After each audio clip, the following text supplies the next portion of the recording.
Good morning. Well, yesterday I was supposed to go to the reveal of the new Nissan Leaf in Milton Keynes. I just couldn't make it. I had too much on. I planned to. Just couldn't devote the time to it, unfortunately. So that saved some editing and some uploading. So yeah, I didn't get to see that, but never mind. Just couldn't do it. So where are we now? We are 5 degrees C, so we're entering into winter again, basically. And I think the top end range of this car has dipped. I was just giving it some thought before pressing the record button, because I think it's like now it's on 89%. It says I got on the Garmin course, so it doesn't mean a lot, but I haven't driven it hard as far as I remember last, and I've been driving it quite slowly for the last 3 miles. It says I can do 65 miles. Now it started off at 71 for context. At 100% it said do 71.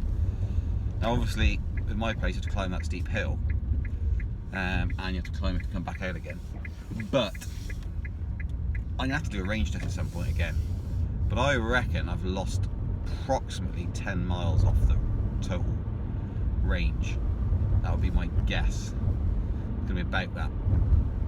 Which isn't too bad on 56,530 miles at the moment, so it's not good, not bad going, is it? Almost 60,000. You lose 10-mile range over 4 years. Obviously, there's the element to this is time and usage. Time you can do nothing about. So if you leave a battery sat there for years, it's going to degrade anyway. So they've got a shelf life. That's pretty good. I would have said 60,000 miles, you lose 10 miles off the range. Which of course, the bigger the batteries get, the less impact that will have had in percentage terms. Yeah, so it doesn't seem too bad to me. If that's right, I would have to test it again to see what the range I can get out of it is. But ENV 200 going well, apart from that door issue. This one's going well. It's full of damp, this car. I can't work out why that is. It is getting in somewhere, but it sort of smells a bit dampy. So I've removed the front right mat to try and see if that solves the problem. It doesn't look that damp, doesn't feel damp, it just kind of smells like it's coming from that area. So yeah, it's going back soon anyway, so it doesn't really matter to me. But the whole front of the windscreen is all loads and loads of moisture on it, and the furnishings sort of feel damp as well. A bit strange. I know the climate's changed again from hot to cold, but it was doing it. It's been doing it now for about 6 months probably in total. It still hasn't dried out, so don't know. But anyway, never mind. As I say, it's going back to something that much. Yeah, so that's where we're at really. We've done 2,700 miles now in an ENV 200. It's crazy. Really stacked the miles on that thing. It's going really well, apart from the door. That's the only thing so far, just a slight adjustment, presumably because it's new. So we'll see how that goes, and I'll obviously record that and let you know how we get on with that. Oh yeah, Mike's done 67,000 miles in his Leaf, and his... we were talking about it yesterday, about the range. It doesn't seem to have had much effect either on the range, even that. So if you jump another 10,000 miles onto this car, be in about the same position, it would seem. 2 degrees. I actually got a low temp warning. Oh. Actually, that is ice. Hey, now it's gone now, look. Actual ice. Real ice, not pretend ice. And this is the problem we got. Move a car, because the charge point, way we're sharing it. Eventually you'll have a new charge point fitted. Okay, the old ENV 200 is going in to have its door adjusted. So hopefully that'll go right. Half an hour late for the appointment. But hopefully they'll be right with that. Lovely. Okay, well, that's dropped off and just got to wait for a cool. That's not been in there very long at all. Got to wiggle it about it moves. So that hasn't been done by us. That has been done. Yeah, it is. We have to go straight to the tyre place now. ATS. But you had a cherry bakewell thing in your thing from Costa, didn't you? Right, so that's not something we've bought. This car's been driven to Costa, and en route to Costa, that's got in the tyre. Might have just had it in his pocket, or it might be something. Wow. No, that would have gone down. As soon as I wiggle that, air starts coming out. Well, it's not mashed. If that had been driven on for any length of time at all, that would be mashed to pieces. That's very, very annoying, isn't it? Someone's got in your car, gone to Costa. Well, we don't know they went to Well, Costa. okay, there's some rubbish in there from Costa. Could be a massive coincidence it fell out of someone's pocket, but there's also another massive coincidence. There's a massive stonking screw in the tyre. Garages, can't stand them, really can't. So, instantaneously, we turned the tyre to try and show the tyre garage place. And that came out because it happened to be exactly on top of it. It's trying to turn the wheel out. And we get a tyre pressure warning straight away. So that's happened whilst in their care. So she's just rearranging some things. The car is in there. Getting it done now. They're going to do it straight away for us. And apparently, suspiciously, this is what they use for putting underbody protectors on. You know, the plastic runs on the bottom of the cars. And this is what holds them on. That's what he says it looks like. You recognise it straight away. So, what can you do? It happened at that garage. And it went for a little trip by the looks of it. It may not have done. It may just be that that wrapper fell out of someone's pocket or whatever. But anyway, all we do know, what's definitely for certain, it's now got a puncture. They did clean it though, as Amy pointed out. But as I pointed out, that cleaning job costs £65 for a new tyre. Yay! And the door's not fixed. But we've got a clean car. Got a clean car. The door's not fixed. And we've got a We've puncture. got a clean car though. And it's not repairable. Which you cleaned the other day. I already cleaned it today, didn't It I? was nice. I like a clean car. Yeah. So, Apart from the excellent. rubbish. And apart from It's the always got to be an rubbish. adventure, isn't it? It can never be just go and ask them to fix the door and then the door gets There must fixed. be a drive-through. Your There phone's was a ringing, I drive- think. Oh yeah. It can never be just, you know, you've got a problem with your car, you take it in and they fix it and then that's it. And you just go in and you pick it up and it's all good. I'd never really known garages to be like that. It's usually some other issue that goes on with it. Anyway, that's going to have 3 new tyres as well. Because as we know with all Leafs, the rear tyre wear's completely on the wobble. So that needs replacing. And 2 fronts need doing. Cheapest possible as it's going back in end of January. So, but that can't be done right away. Okay, and then we've got high performance tyres on here. Tiger. The cheapest tyres I could possibly get. But I noticed on the back they've put a Dunlop. It's interesting, so it's the back one. They've put a Dunlop on. So 2 fronts and 1 back. And she should be good until it goes back now on when the lease ends. All being well. And today we noticed that the cap was loose. So we're having to pump it up because it's only on, this is the brand new tyre, it's only on 15, 20.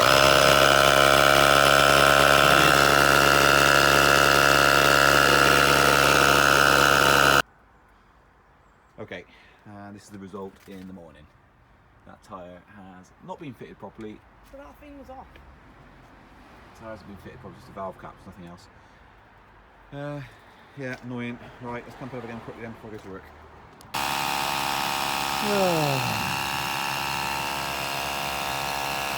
Annoying. Heated seats, lucky you. It's the first ice as well today. We're on 20 PSI. You can get to 40. That is really annoying. Really annoying. 57,000 miles. Right, got some grease. Gonna try it in the doors. Oh, it's tipping down with rain as well. So I'm gonna try it up in there, up in that groove there as well, and there, and just see where that leads. See if that solves the problem. Try that one first, and then see if it does it. If it doesn't, I'll try greasing elsewhere. Okay, this is gonna be an unknown now. At 39 miles, it went to ... which is 5%. And we've got the big hill to go up now. Really do not know if we're going to make it home on this one. Really don't know. Bit nerve-wracking. I don't think we are, you know. I really don't. This cold weather seems to be absolutely screwing with the battery. So I haven't even been getting 1% a mile. It's been worse than that. That's the problem. Not even 1% a mile. And we are going up this stupidly big hill. Very, very nervous right now. just hoping it's enough to get us over the brow of the hill and onwards and upwards. Really nervous. And there's a car in front of us going about 1 mile an hour, which actually is probably a good thing. I think we're going to make it, you know. I think we're going to make it. Yes, we are at the top of the hill. Yay! Right, I had a problem with my door handle. This section, can you see it, is actually coming away, see? And it actually popped out yesterday. There you go, like that, look, see? So that's what's happening to it. But Lease is up soon, so probably don't have to worry about that too much, but a bit strange. It's sort of falling apart. You can feel it when you open it. It's sort of separated. Oh, right, I had an email today from the Renault garage, from Ben at the Renault garage. And obviously we're coming into the end of November now, my Zoe, December. It's not going to be December. It's not going to be January. It's not going to be February. It might be March. So, don't know now. Completely thrown now. It wouldn't usually be a problem, but my lease is run out in January. So, end of Jan, my lease is gone. This goes. So I'm a bit limbo. So I might have to speak to the leasing company and see if I can extend it. If it's not too much hassle. If they allow you to extend it for just 3 months. Don't really want to extend it, well, 2 months really. Yeah, don't want to extend it for 6 months or anything like that. They'd probably make you do a 6 months, I suspect, at minimum. But anyway, I can always ask the question. If that's a no-go, I'll ask him how much this is. And if it's cheap, which a lot of us, readers, watchers, have all said it ain't going to be cheap. Some think it might be cheap. I don't know. I'm on the fence with it. If this is cheap, then, as in £3,000 type cheap, £2,000 or £3,000, 2 or 3, because you know it has done 60,000 miles and it's been beaten up, and it's 4 years old. So we'll go with that. Probably say it's worth £9,000, which it isn't. So if that's cheap, then I'll buy this just until the Zoe's ready. If that's not a possibility, I have no idea. Buy another smart car for 2 months, 3 months. I mean, the trouble is it's 4 months away now again. So it's 4 months until that was going to arrive, that Zoe. You know, not really sure whether actually now it'll arrive in 4 months or not. Maybe it'll be 5 months. That's thrown a massive spanner in the works. Was contemplating actually buying a second-hand 40 kilowatt Leaf, 41 kilowatt hour Leaf. You've got to make sure you put 41 kilowatt hour and also say 41, not 40, otherwise you get picked up on it, you see, because capital offence.